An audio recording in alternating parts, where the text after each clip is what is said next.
Hi friends, welcome to Telugu M Tech trader. ఈరోజు bank Nifty expiry day. So చాలా కేర్ఫుల్గా trade చేయాలి, ఎక్కువసేపు హోల్డ్ చేయొద్దు. సో టైం డికే అవుతుంది, ఎక్స్పైరీ డే కాబట్టి అపోజిట్ ట్రేడ్ తీసుకున్నా కానీ టైం డికే అయ్యి జీరో అయ్యే ఛాన్సెస్ ఉన్నాయి. క్వాంటిటీ కూడా లిమిటెడ్గా ఉండాలి.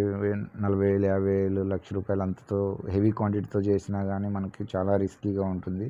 సైకలాజికల్గా ఎక్కువ దాన్ని హ్యాండిల్ చేయలేము. తర్వాత ట్రేడింగ్ అయిపోయేసరికల్లా ఒక్కోసారి ప్రాఫిట్ కాస్త జీరో అయిపోయే ఛాన్స్ ఉంటుంది మొత్తం అంతా.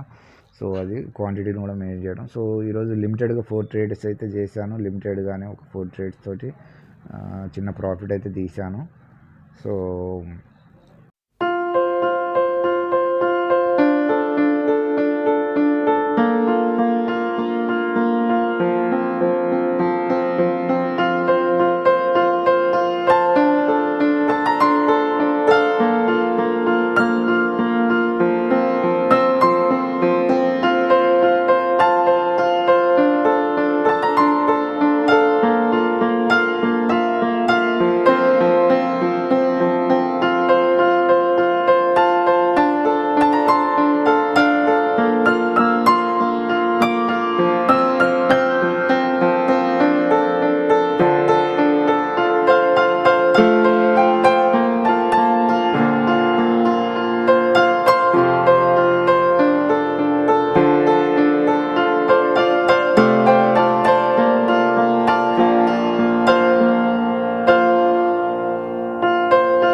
అది ఫ్రెండ్స్, మీకు కంటెంట్ నచ్చినట్టయితే లైక్ చేయండి, షేర్ చేయండి, సబ్స్క్రైబ్ చేయండి. అదేవిధంగా మీకు ఏమైనా డౌట్స్ ఉంటే కామెంట్ బాక్స్లో పోస్ట్ చేయండి. సో కేర్ఫుల్గా ట్రేడ్ చేయండి.